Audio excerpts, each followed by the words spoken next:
So my plan is to retire in 10 years. There's just one problem. You see, at my current rate, 19.2 years. That's how long it's gonna actually take me to retire at my current rate. So I have to get 19.2 years from now down to 10 years. It seems kind of hard, right? I mean, half the time. How am I gonna speed this thing up this fast? So here's my master plan of how I'm gonna do it. And by the way, we gotta go get a prop real quick so we can describe how this is gonna work. So, serious question, what is retirement? Because it's gonna be different for all of us. And I think I need to tell you what it means to me to be retired, because what I don't want out of retirement is my entire week, the highlight of my week, to be that I get to go to Home Depot to buy a light bulb. I want to still be productive to society, let's say, if that makes sense, when I'm retired. I don't want to just sit around and do nothing. I think what I really want is really financial independence. I want to be able to do what I want whenever I want to. That's the most important thing to me. If I want to go on a trip, I want to be able to go on a trip. Now, that's what I want. So I just want to save up enough money so I can do that. So I can do whatever I want to. But the next problem is, or actually it's not a problem, it's a solution in a way. It's where I live.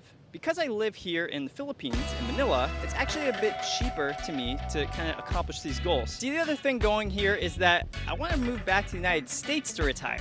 So I have to kind of balance these two things. Now, the good thing about living in Manila is I can save more money.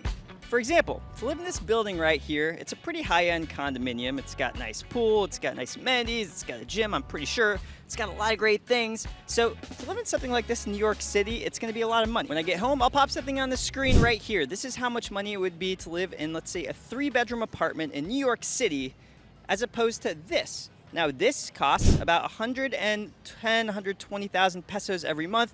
Let's call it around $2,000-ish per month. Very nice part of Manila and a very nice condominium. Obviously, it's much cheaper to live here in the Philippines than it is in New York City. However, maybe you live in like a small town somewhere and that sounds like a lot of money to you. So in that aspect, I might be spending more money than someone like you who might be living in like a small town somewhere. So this is all relative. Now, also the amount of money that I make and how much I save is important, which we're going to talk about in 1 second when I get to where I'm going so I can describe to you what we're doing here.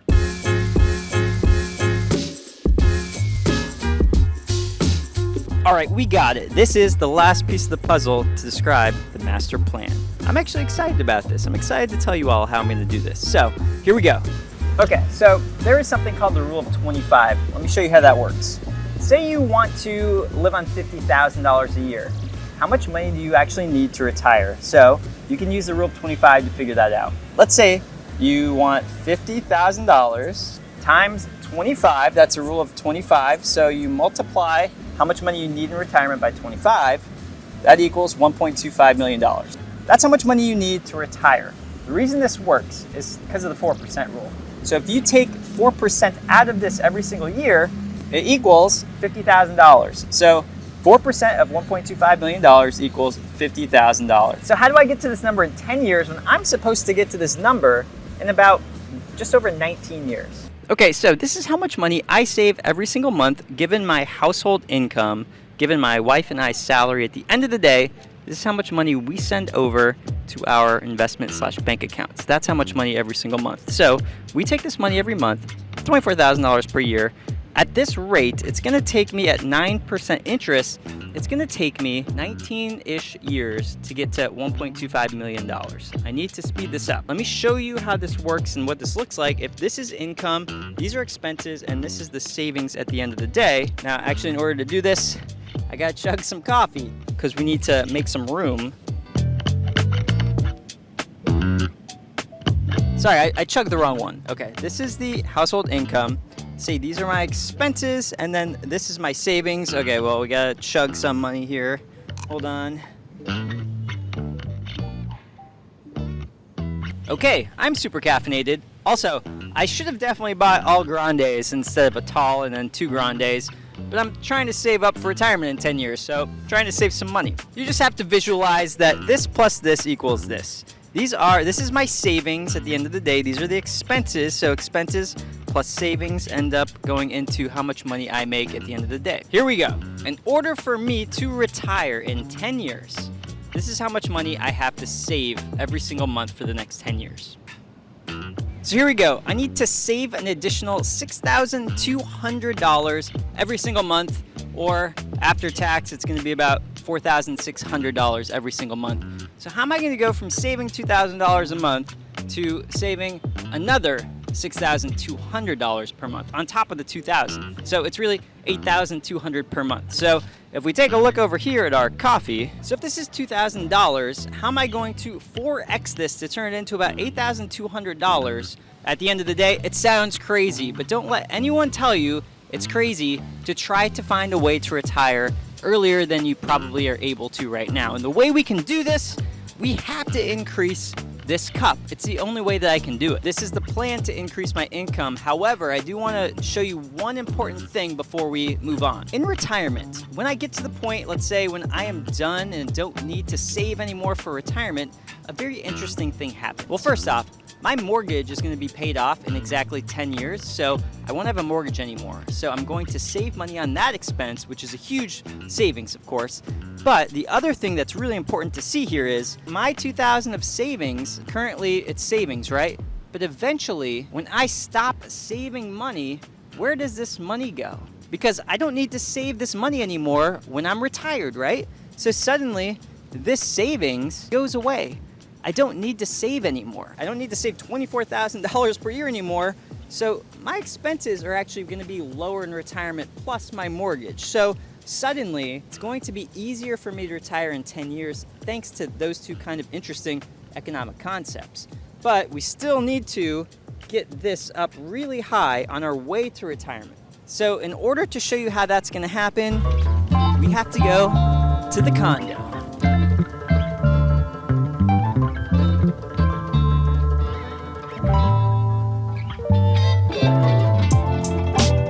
Oh my God. See, that's the one thing you have to deal with living in Manila. You can get stuck for an hour at a stoplight.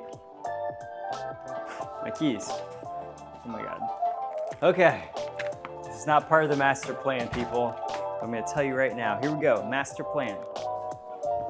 So we have two important words for us to understand how this is going to work. So first off, we have something called CPM. Next, we have something called RPM. I guess they're not words, they're acronyms, right? Whatever. CPM, cost per mil. RPM, revenue per mil. Now, what I make is called CPM. Well, that's actually what the advertisers pay YouTube to put an ad before a video. So the CPM is how much is paid by the advertiser to YouTube. I make a part of that. So RPM, revenue per mil, is the amount that I make. So I'm gonna show you how much I make on this YouTube channel and my revenue per mil. Right now we are looking at my YouTube analytics, my dashboard, and as you can see, I've made $285 over the past 28 days. In order for me to show you how much money I really need to make, we need to talk about how much I make per 1,000 views. So let's go to the RPM of this channel. You can see here, I've made over the past 28 days, my RPM, how much I make for 1,000 views, is $13.66. So I am a channel that doesn't get a lot of views so far. I don't know why, but hopefully at some point that's gonna change, right? That's part of the plan. So I make a very good RPM, way higher than most people. A lot of people, let's say on YouTube, make $3, $4 for an RPM. I'm making a lot more than them, which allows me to still make some money on YouTube even though I don't get tons of views, particularly because I'm in the personal finance niche. This niche gets way higher RPMs and way higher payouts than a lot of other niches. But I'm gonna use an $11 RPM for us to kind of calculate how I'm gonna try to do this here. So what do I need to do? Okay, 100,000 views will make me $1,100 if I make a $11 RPM. So that's how much money I'll make for 100,000 views. Well, let's say I have 600,000 views. Actually, I'm gonna make more than enough money if I hit that number right. $6,600 is how much money I will make every single month if I have 600,000 views on my channel, if I have the RPM of $11 per 1,000 views. Is this doable?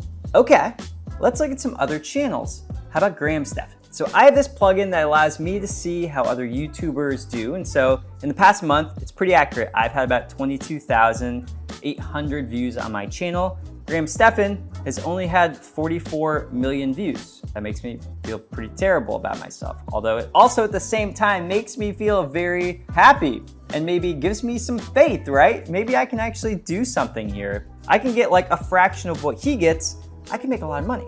And by the way, if you're wondering how much money he would make with my RPM, well, he would have made about $400,000 last month with an RPM of $11 because he had 44 million views. So, okay, I just want like a percent. I just want like a percent of his views. Do I think I'll get to a Graham Stephan one day?